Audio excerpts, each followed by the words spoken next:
this coronavirus crisis. Hi, Congresswoman. I'm sorry, I made it. That's okay. Great to see you. Okay, let me put the, see if I get the right thing on here. Okay, 1 second. How are you? I am well. I'm very grateful to say that I am well and my loved ones are well and I am safe at home. How are you? Hanging in, a lot of work going on, but yes, I feel also everybody who's feeling healthy is very lucky. Yes.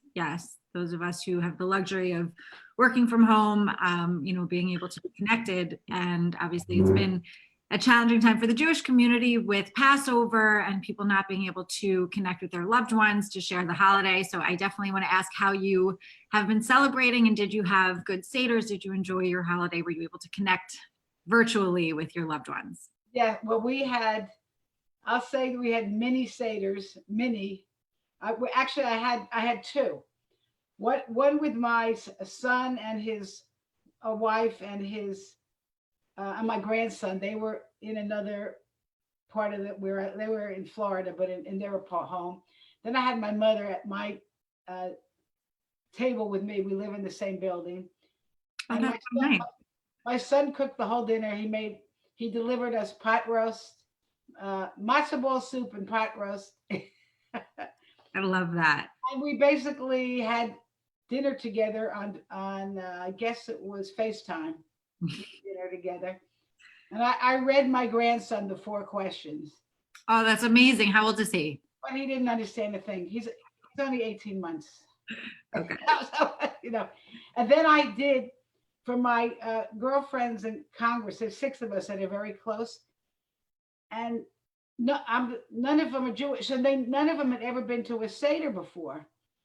So I did a virtual Seder with them, and it was a quick one. But I told them the story of Passover. I read them I showed them the Seder plate with a virtual photo, and I read them the 4 questions, and I told them about the plagues. That was That's the important stuff. That was their first Seder. That's all the important. They got a little introduction. Yes. Little teaser. Yes. It's been a good time to get creative, and Passover is of course about reaching out to our neighbors and non-Jews and bring them into Jewish tradition and provide Jewish community support to the vulnerable among us, which is a perfect segue to the new Zionist social differencing series, which I was just explaining to the audience before you got here. And you are the first in this series, which we are so thrilled to have you. You are so perfect for this for so many reasons. And the goal of this series is to help Zionist activists across the country who are lucky enough to be safe at home and want to be out there working, to help the vulnerable among us who are really being disproportionately affected by this health crisis. So we are thrilled to have you joining us for this, and for everyone who's watching, we hope you'll check out the rest of the social differencing series events on our website at zionist.org/events. Congresswoman Frankel is a trailblazer for women's equality. She has been her whole career, especially now as co-chair of the Bipartisan Women's Caucus and chair of the Democratic Working Group. So I particularly want to thank Lois on the Zionist Board of Directors for having this wonderful idea to reach out to you, Congresswoman. And I will do a quick bio and then we can just get right into it.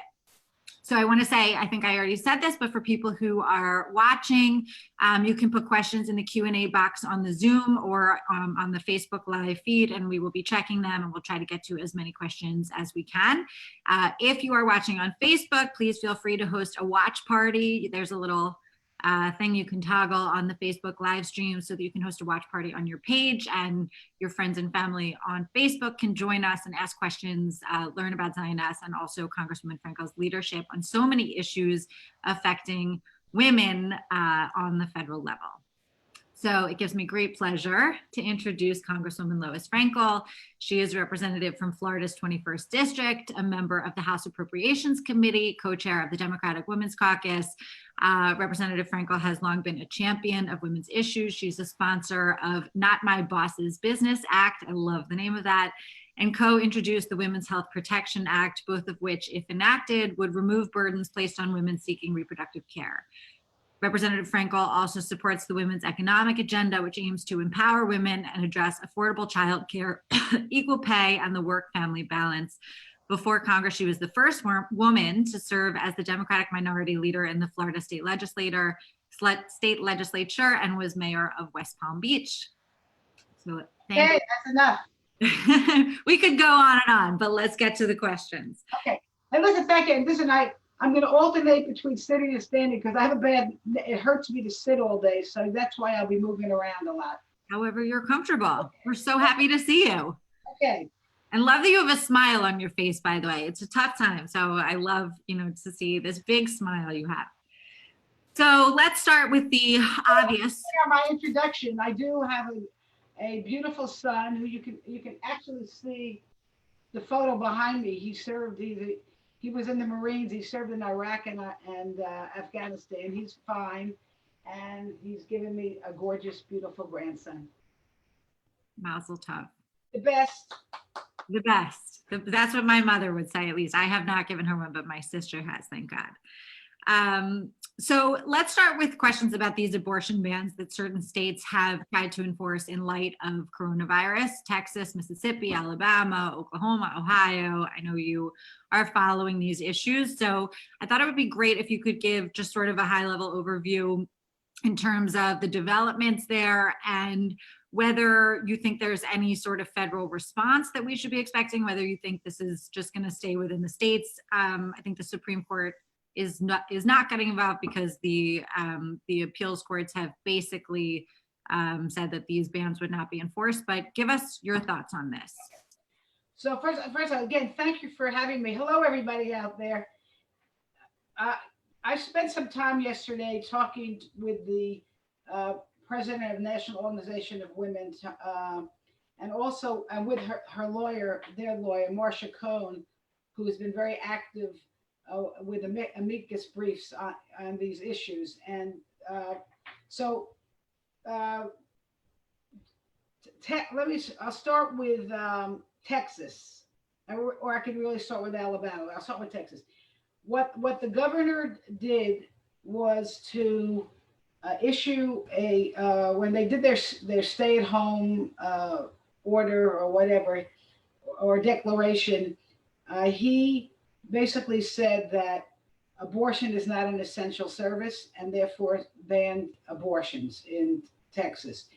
That was taken to court, and what the court did is sort of they divided the baby in half. They said that, okay, a medical abortion where you give a pill, that's legal. If it's a surgical abortion where you have to use an operation, that's only going to be legal till, I think they said, April 24th. After that, that's illegal.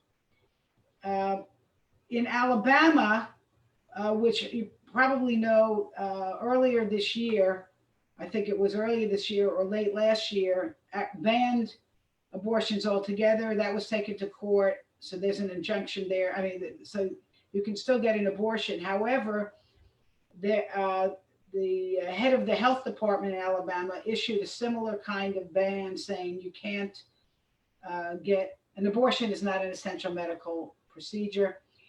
And so all that's in court now. Now, the bad news is I think there's something like 17 states have signed on to the amicus brief in support of Alabama.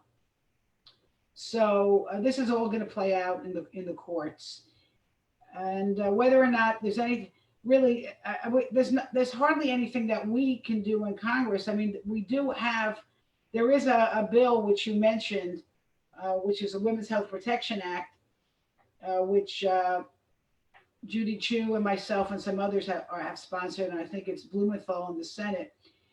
The fact of the matter is, even though that bill would actually prohibit the states from taking action that would obstruct access to a legal abortion, there's no way that with the Senate, with the Senate where the Republicans are majority, that we could get it through. I expected we were going to actually get that bill through in the House this year. But it's probably not on the front burner right now. Obviously, we're not in session. So yeah, it's something that we could do in the House, probably not in the Senate. And that's another reason why, the 2020 elections are so important. So yeah, I definitely want to get back to action items people can take beyond voting. Obviously, voting is critically important for a lot of the issues we care about. INS is a 501c3, so we don't endorse candidates for public office. We are a nonpartisan organization, but which is totally fine. We are committed to the advancement of the social justice agenda, and obviously deeply committed to women's health issues. So, Amanda, let me tell you something else. I spoke to the president of our local Planned Parenthood yesterday. And she told me that she has never seen women so anxious in her life coming in. That's my next question. Yes, and they're coming into Planned Parenthood very, very stressed because women are now basically either they're unemployed or it's like they're overemployed at home. I mean, they're the caregivers. Right. They're running out of money. Very, if they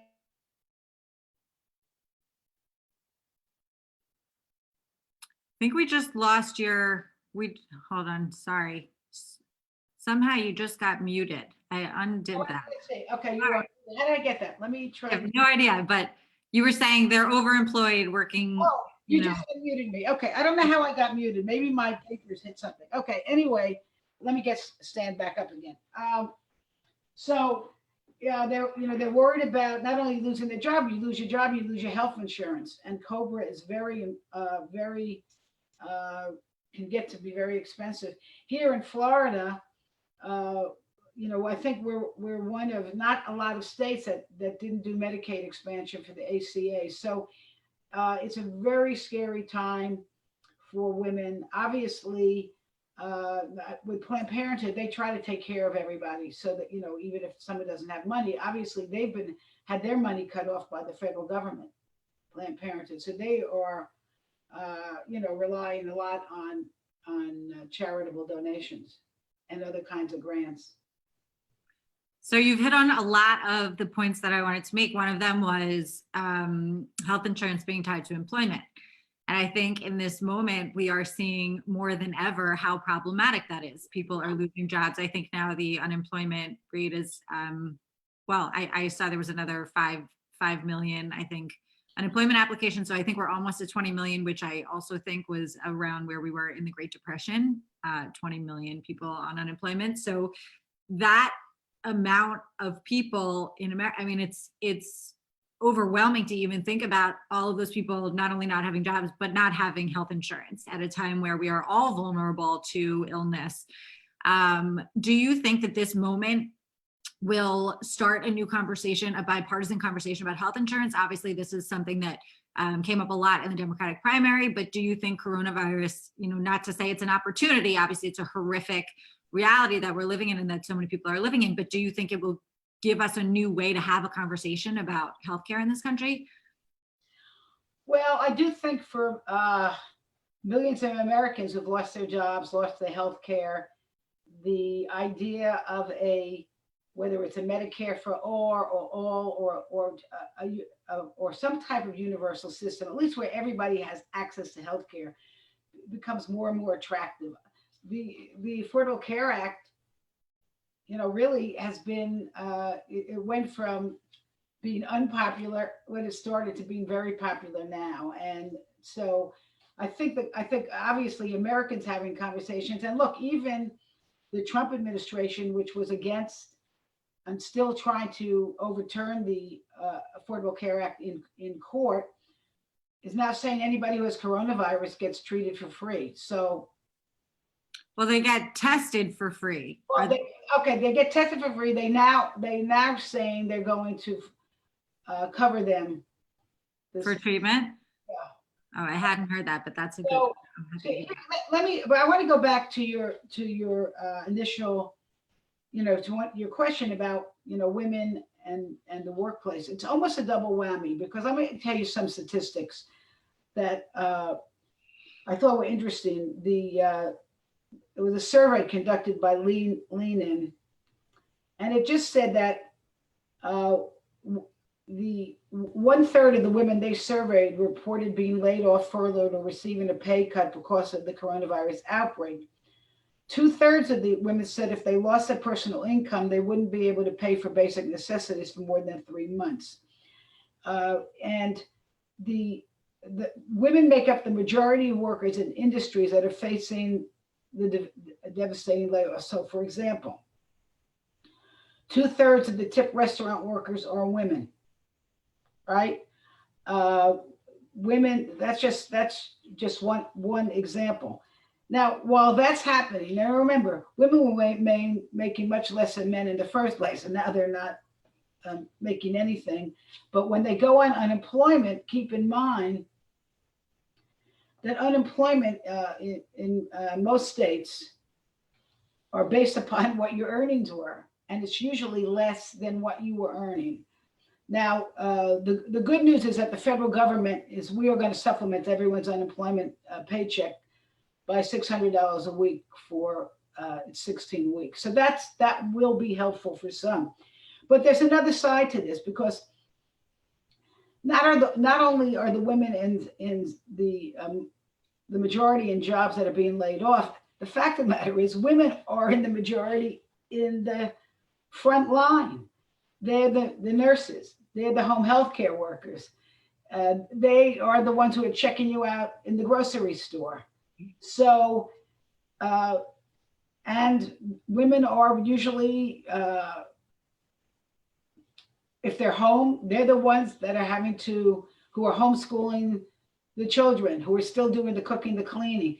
So there's a really big burden put on women because of the coronavirus. And I have talked to nurses who are really, they're on a mission. They feel proud to about keeping people alive, but they're feeling abandoned when you can't change your mask or your gown, excuse me, for an entire day, and you're putting yourself at risk and your family at risk. There's a very big anxiety, and what I found in watching all these press conferences, whether it's the president or a governor or whatever, some governors, my governor in particular in Florida, when they do their coverage, what they say is, oh, we sent 1 million masks here, we sent 1 million tests there, we did this, we did that. What they don't do is say, hey, but we're not meeting the need. Right. And this is so we have these fantastic people on the ground who are basically, stepping up to the place, saving people's lives, but we are not meeting their need to protect themselves. And it's really the women, not that they're not men on the front line, there are plenty, but it's predominantly, look at it, is go into a hospital. Most of the nurses are women. Go into home health care. Most of the home health care people are women. So women are really shouldering the burden. And not only that, the other way we have an impact is right now, the schools are closed. Most daycare centers are closed.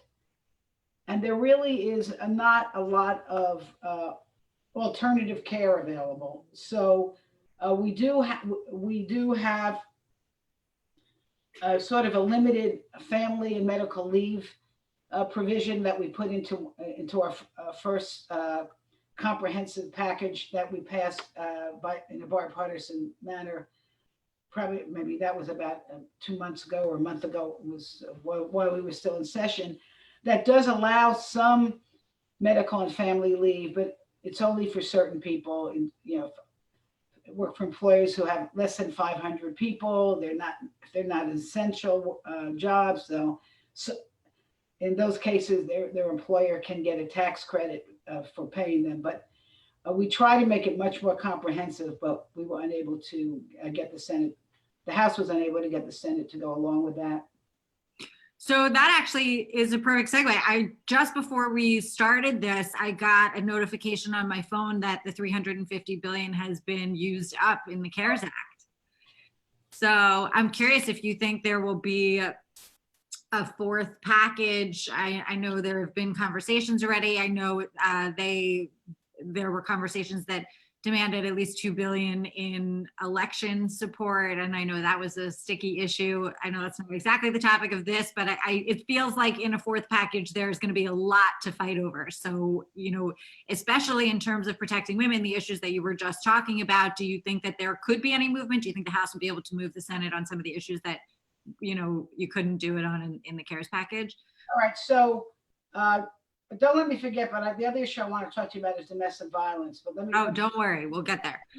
Okay, so let me answer your question about the next package.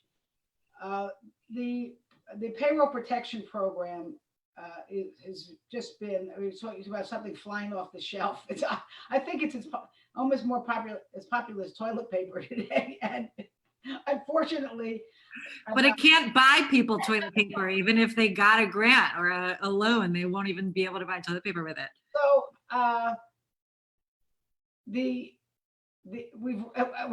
we've run out of the PPP money, like we've run out of toilet paper. I'm not trying to be facetious. Sometimes you just have to, if you find something to laugh about. I know. Yeah, exactly. Because I think we're all going a little crazy here. So the payroll protection program, which just for your listeners, the idea of it was to help small businesses under 500 people, take out a very low. It's a 1% loan for 2 years, and it's based upon your 250% times what your payroll is for.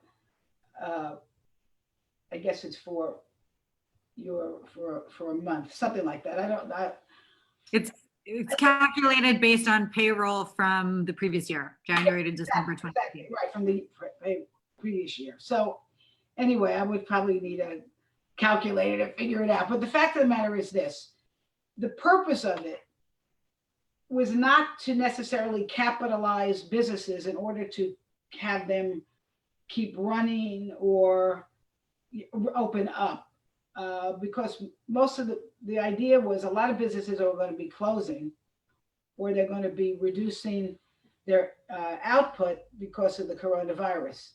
But we wanted we wanted them to be able to keep their employees, close to them, not on the premises with them, but ready and willing and able to work when they were able to open their business. And so the purpose of the PPP was to actually be able to pay your employees, even if you're paying them not to work. So for example, most restaurants are closed, but a small restaurant, they can get this loan and they can pay their employees, they can pay their rent, they can pay their utilities. What happens is, the money that you use in an 8-week period to do that the money is free. You don't have to pay it back. Anything else you use the money for is a 1% deal. Now, so that was the concept of this. What's happened though is that unfortunately, some of the businesses that need it the most, the small mom and pop businesses that necessarily didn't have a big line of credit with the bank or whatever, they've been closed out. And on the other hand, what I've heard is some of the larger businesses, and I say larger, there's a difference if you have 500 employees, or in some industries, you could have, let's say, a restaurant chain with thousands of people, but you get to break it down by restaurant. So what's happening is what I've heard is that some of the folks who are applying are not using the money to pay their employees. You're just taking advantage of a 1% loan. So whatever it is, there needs to be some fixes with the program, but it has to be recapitalized. There's no question about it. And I believe it is a both Democrats and Republicans believe the program that we need more money in it. But I know some of us are pushing for some changes that make it much more equitable and make it reach more of the folks that we were hoping to help in the first place. Now, that's one issue. You probably read that the Senate Majority Leader either he took a bill to the floor maybe last week before, just to put another $250 billion into that program. The Democrats balked at that because there's some other urgent issues that have to be funded. Number one, not only the business program, but number two, hospitals, community health centers, they are running out of money. So we wanted to put another $100 billion into that. Local governments are running out of money. Will not get the tax revenue that they're hoping for because people are not, the sales tax has gone down. The people, every source of revenue. Gas tax, people are going to stop paying their property taxes. And so we wanted to put another $100 billion into local government. And then the fourth thing, which we see as a real issue, is food security. And so, you can watch on cable news or regular news, you can see the lines in some areas. So we wanted to put more money into the SNAP program. So I believe that's what the current debate is right now, to try to, and then we have to get something that we can agree on a bipartisan basis, because these issues are urgent. We need to bring up bills that have what's called unanimous consent, so that people, because we can't come back to Congress right now. To Washington, right. And I actually, not that I want to get off the rails with this, but I actually heard Congressman Jeffries talking about constitutional issues of voting from home, from not in the Capitol. So, this is just such an unprecedented crisis across the board. But that is also a good segue to the issue of domestic violence. I was curious whether there's any conversation amongst, members of Congress or anyone else on the federal level as to how to address the exponentially increasing levels of domestic violence, women identifying people being quarantined with abusers, with intimate abusers. In Europe, I think the domestic violence rates have gone up 30% in the last month. In Italy and Spain, I recently read that governments are actually requisitioning hotels as sort of asylum opportunities for people who are stuck in quarantine with abusers. And of course, we know that domestic abuse increases when people are stressed or frustrated or facing financial insecurity, which of course, we've never seen anything like that, at least in our lifetimes. So it's a serious issue. And then compounding that issue is the fact that women's health services are deemed non-essential, gun stores are deemed essential, and liquor stores are deemed essential. So it's a big question, but I wanted to ask whether you think there's anything the federal government can do to increase opportunities for victims of domestic violence, helplines, asylum places where they can go for asylum, whether that would be part of a fourth, relief conversation, anything like that. Yeah, so thank you. You really summed it up very, very well. And all those things that you mentioned, it's what's called a recipe for disaster, right? Because we know that during stressful times, especially, we've seen it with, for example, hurricanes. When people are stressed, especially when they have economic stress, that does definitely exacerbates violence at home. And now you have folks, and it's mostly women, but it can be a man who's abused, but mostly women and children who are basically trapped in, and many times a very small area with their abuser. So yes, this is, and you're right. The liquor stores are open, and the gun stores are open. So all these things that can exacerbate the problem. I had a roundtable yesterday with folks who work in the area, who run the abuse shelters, abuse programs. Somebody from our state attorney's office, who is the chief prosecutor for domestic battery. And here's what they told me, which I thought was very interesting. Yeah, you are correct. The statistics show around the country. I was looking at these. I think it was yesterday. Uh, in terms of domestic violent arrests, Boston 22% increase, Seattle 21% increase, Portland, Oregon a 20% increase in domestic violent arrests. Now, domestic violent arrests. We also had an uptick here in my county. I'm in Palm Beach County with domestic battery arrests. However, the calls to the hotline have not increased. So what is that telling you? This is what these people said is people are confined with their abusers and they are actually afraid to make the call. So what can we do? We did in the last, I think in the CARES package, one of the packages, we had 3 of them. We did increase, the federal government did increase money for domestic violence. I'm trying to see what we put in. Okay, we put, in the CARES package, we provided $45 million for family violence prevention services and $2 million to National Domestic Violence Hotline. Well, that is a drop in the bucket.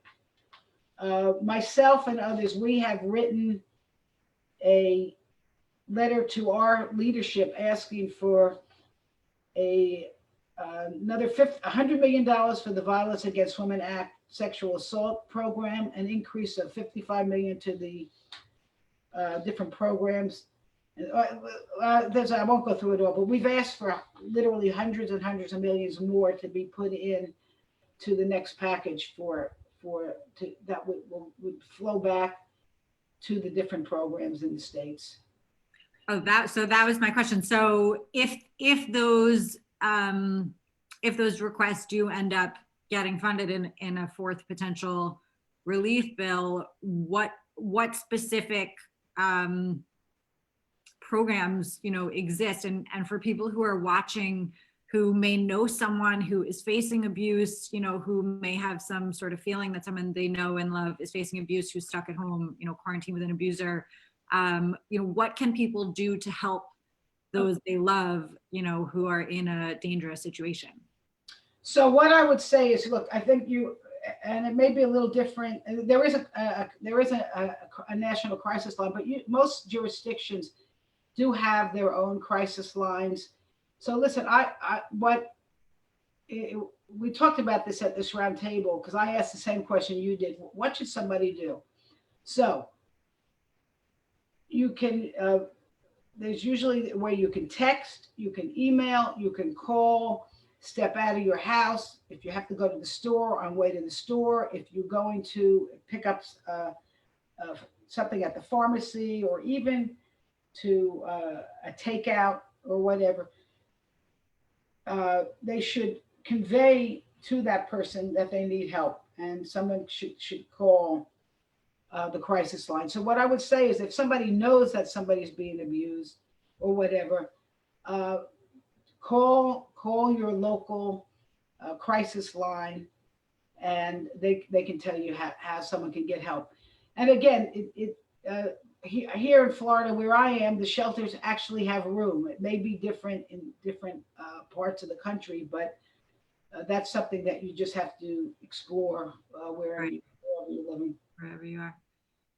It's unbelievable. And so between both of these sort of major issues that we've covered, abortion access and the rise in domestic violence, there is a disproportionate toll on communities of color. And we know that that's been a problem across the board, long before the coronavirus pandemic, but of course now, another compounding factor. And of course, communities of color are the hardest hit by coronavirus. They're, a much larger percentage of deceased victims of coronavirus, even though they're not actually an overwhelming percent of diagnosed coronavirus patients. So these are issues that are affecting communities of color exponentially. And then women in communities of color are, even more hard hit. Are there any plans that you know of, Congresswoman, to address the racial disparities in any, pick your topic, treatment, whatever? This has been a very frequent topic of our conversation. The Democrats, we have a caucus call. I'm sure the Republicans are too, but I'm not invited to that. But the Democrats are having. We have. I'm going to say I have cauliflower ear from the phone, but we have caucus meetings all week and on different subjects, and this has been a top issue. Part of our discussions is the racial disparity. The Congressional Black Caucus, which is led by Karen Bass, and also with the leadership of our Majority Whip, Jim Clyburn, they have been really focusing down on this issue. And I know, just to give you an example of some things that I know we're trying to do, other than making sure we have the information. Obviously, we're trying to get the information as to the impact and the disparity. But let me give you an example of something that we can do probably to try to alleviate some of this and that is to start to see if we can get our community health centers to have the resources to do community testing by taking vans and going to a community that may be impacted, but where they don't have, for example, access to via cars to get to testing centers. All right. So we heard about yesterday a program in Vermont where the community health center there is taking a van, they go out, and then they set up a tent, like a portable tent, and they test people. So I think one of the things that we're going to have to see, especially as we can get some tests that don't require people to wear spacesuits to give the test. I mean, right now, if you ever see what they have to wear to get a test, but if we can get some tests that are a little bit more, whether it's spitting in the cup or something where it's easier to give the test and to get the test results quick, I think what we will start to see is more activity like that, where we can try to get the tests out to communities that are being impacted. Where, I mean, you take it for granted if you don't have a car, Right. what are you going to? There's not a lot of testing going on, but where testing is being set up is usually, you can see someone gets in a car and they get on it, they make an appointment and get on a line. So I actually read yesterday that there is a test developed in Israel, a saliva test, that it comes back with results 10 times faster than the swabs that we're doing here. And they've been using it at Hadassah Hospital, testing the test at Hadassah Hospital, and finding that the results are exactly the same as the nose swab that they've been doing, which have, taken much longer and been more invasive, et cetera. So that would be amazing Israeli technology.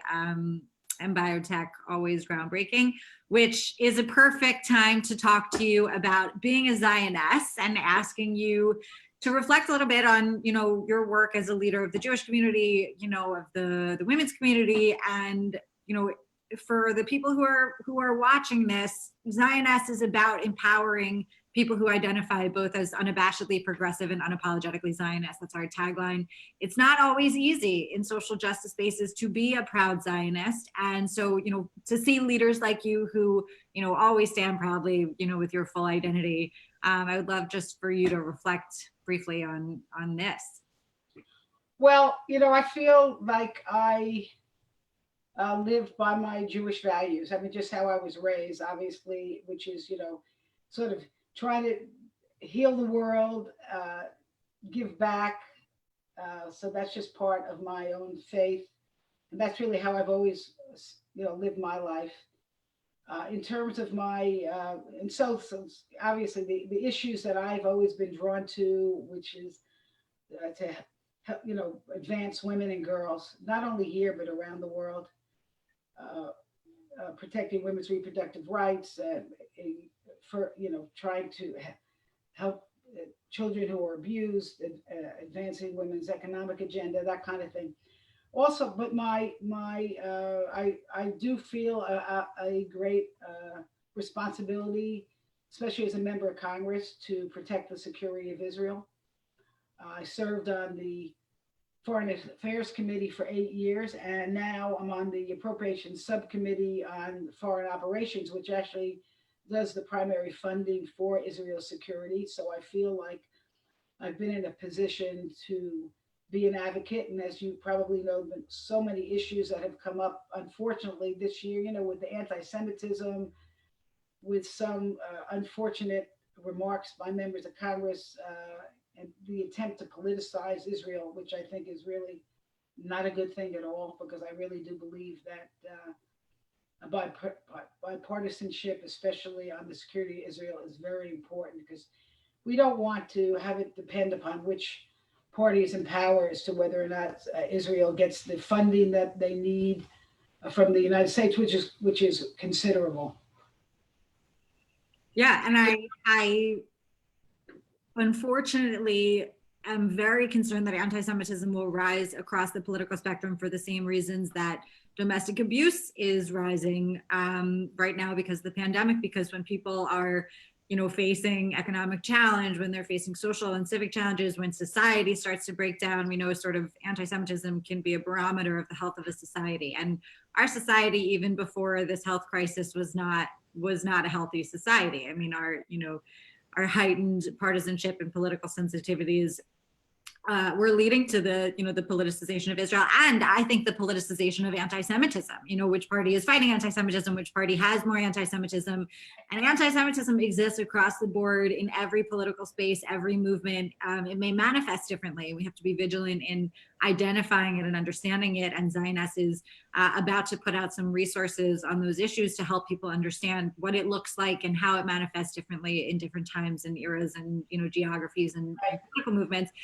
But your leadership, Congresswoman, in calling it out, as you just did, even in your own, political home, that's what we're all about, saying we are stronger as an activist community when we root out any form of bigotry within that community. It's not, pointing at someone else and saying it's worse over there is not fighting the problem, it's politicizing the problem. So thank you so much for leading on that issue and for being such a Zioness. I mean, we've been following your career for a long time and always so grateful for your leadership on so many issues.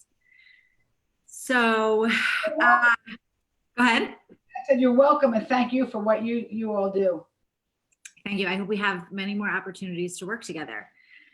So if anyone has questions, feel free to put them either in the Q&A box in the bottom of the Zoom or on the Facebook.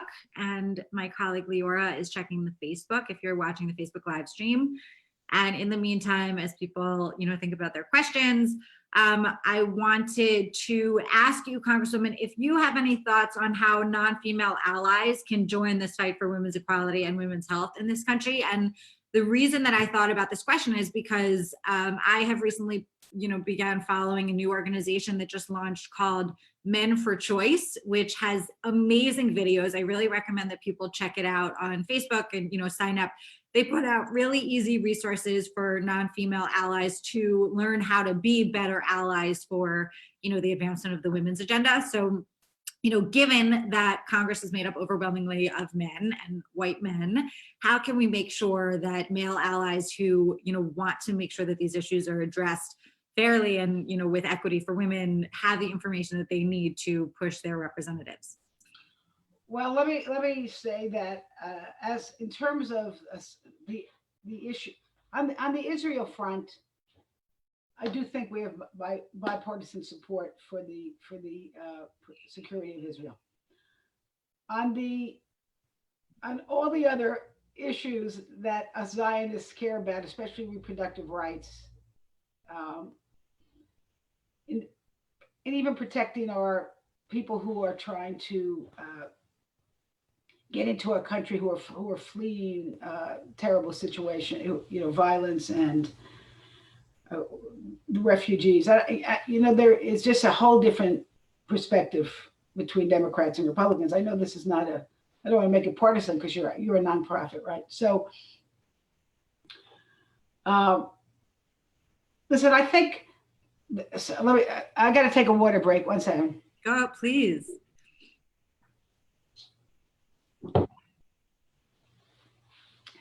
I do think that I'm gonna put it in two buckets.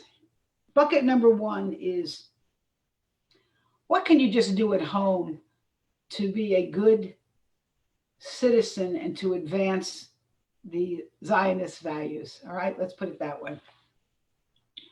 You know, first of all, I would say continue to social distance. I mean, protect yourself and your family, protect others. That is a moral thing to do, even though it's driving a lot of us crazy. Okay, you know, it is. It's not that easy. So, you know, for you, probably me, I'm on a conference call all day, so I don't, you know, I'm busy, and then I go out for a walk. But even so, you know, I talk to people all the time, and they're going, wow, this is really getting too much. But being respectful in that regard, very important. Then, do you have neighbors? Do you have friends or people who are alone and unable to get the resources that they need? Can they get to the grocery store? Can they get to the pharmacy? What can you do to make sure that happens for them? And just even checking in, so important. Think of the people who are shut in and alone. I'm very fortunate. My mom lives in my building. She's 94 years old. But, you know, for the first few weeks I was home because I had been exposed to so many different people. I didn't even, uh, you know, I could call her, I could FaceTime her, but I didn't want to even go near her. And, you know, I realized she took, finally, I said, okay, I'm fine. I'm good. Let's have dinner. And, you know, she said to me, oh, I've been so lonely. You know, it's so sad. So think of all the people who have been so lonely and are so lonely. So reaching out to folks is so important. Obviously, um, if you can, maybe there are things you can do creatively or help people, whether it's people at home with their children or your grandchildren or whatever. FaceTime, keep them, maybe you can keep them occupied for a few minutes to just get relief, give relief to whoever is at home with them. I mean, there are a lot of creative things that you can do if you're in a position to make a donation to a food bank or to Planned Parenthood. Obviously, that's a way you can help. Now, in terms of Congress and or even any government officials who you're trying to motivate, yes, this is a time still to make your calls, to send your emails, and especially to use your social media to promote your cause. I mean, this is people are home now. People are on computers now, more, I think, more than ever, on FaceTime, whatever is your means of communication. Get your message out as much as you can. We're with you on that, 100%. Using social media is so important, and it's a good plug to please make sure if you're watching, to please make sure that you're following Zioness on all of the different media, social media channels and options, and sharing what we're posting. We will hopefully have lots of action items for people in the coming weeks as we continue this social differencing virtual series. The goal, as I mentioned at the top, remains to give people ways that they can make a social difference even while physically distancing. So we actually haven't gotten any questions. I think you covered, oh wait, we have one. It's from our chapter leader in Palm Beach, Linda Geller-Schwartz. She says, hello, Congresswoman Frankel. I was encouraged to hear you say that there is discussion about trying to get vans into underserved communities to do some testing in place, because this morning I was disturbed to hear that the advice given to those in Palm Beach County who don't have cars to take the bus, Palm-Tran, to the testing sites. We need to find intelligent ways to stop the spread of the virus, particularly among our poor and minority communities. Thank you. That, yes, I just say again, to repeat, we've had extensive discussion on our caucus calls, and I know there's going to be efforts to try to provide money to do that. The proviso is we need to get more tests. We don't have the test kits yet to really do the kind of testing that we need to do. And I think if there's ever going to be a return to normalcy, that's going to be the thing that we need to invest in the most. So I hope that there is a push. I know it's not just on Congress. I know the executive branch has some work to do on testing. So fingers crossed. And once the tests are available and once a vaccine is available, also, I think there's going to be a lot of concern about distribution to make sure that, the vaccine can get into vulnerable communities and we can access it equally So hopefully we can have another conversation with you, Congresswoman. Well, I mean, look, ideally, if you listen to the health experts, for us to even get back out of our homes a little bit, even though we're going to have to continue the social distancing, there's going to have to be widespread testing and surveillance. Otherwise, we're going to find ourselves right back in a worse situation than we are right now. And it's hard. This is a hard thing because we have a healthcare crisis and an economic crisis at the same time. But I think for most people, they want to try to stay alive first. And that's why the Congress more than ever, and the administration more than ever, has a responsibility of trying to get as much relief to people as possible, as quickly as possible. Yeah, the $1,200 checks went out yesterday to people's bank accounts. And let me just tell you, if you make up to earn up to something like $99,000, you should have gotten something into your bank account.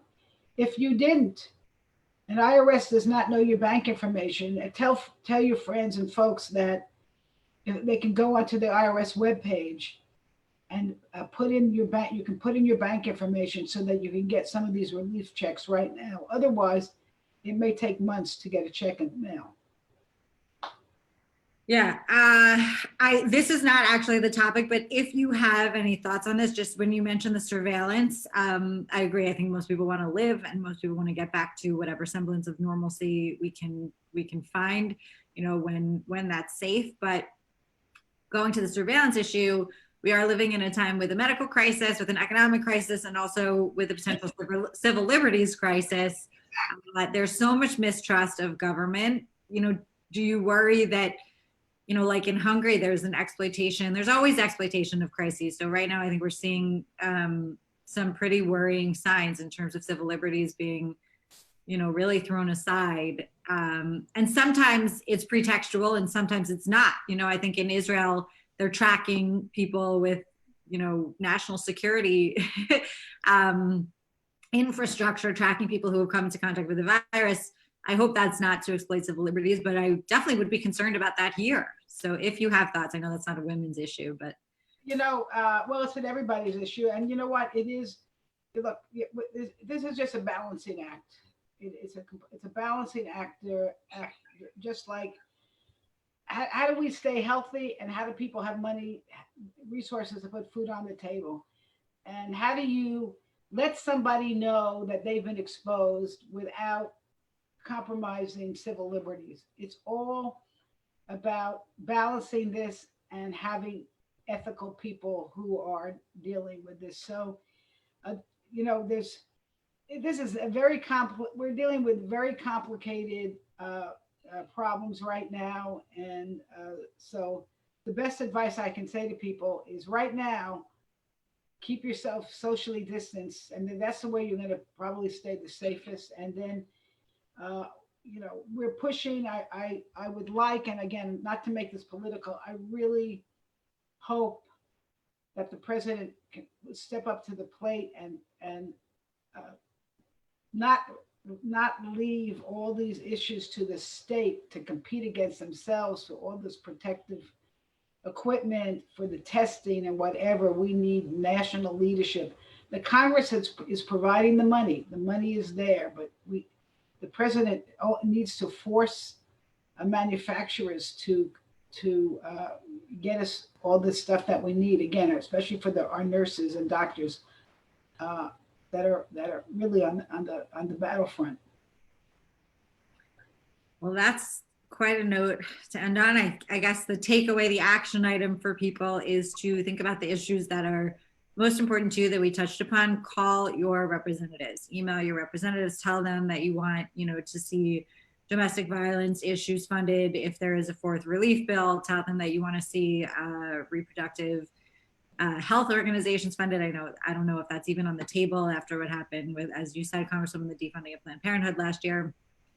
There are states that have passed, Virginia last week passed a new new law to codify Roe, and there are state movements on those issues to protect abortion access and women's health, even in light of the new composition of the Supreme Court, just in case there is a situation like what's happening in some of these states that we talked about earlier, a case like that going to the Supreme Court and potential rollbacks of Roe. We actually didn't talk about that, Congresswoman. So if you have, I don't want to keep you past the hour that I promised you, but if you have thoughts on, even outside of the pandemic, the fear, you mentioned this is a time of immense fear for women in terms of our rights and health.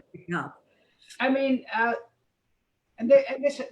there's much more to this, even internationally. The Trump administration has cut off billions and billions of dollars of healthcare funding around the world because I say what they did is they put the what's called the gag rule on steroids.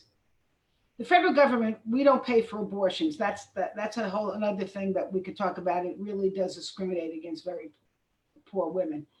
But let's just accept the fact that we don't do that for now. I don't like that, but let's accept it for now. What this administration has done is says you cannot.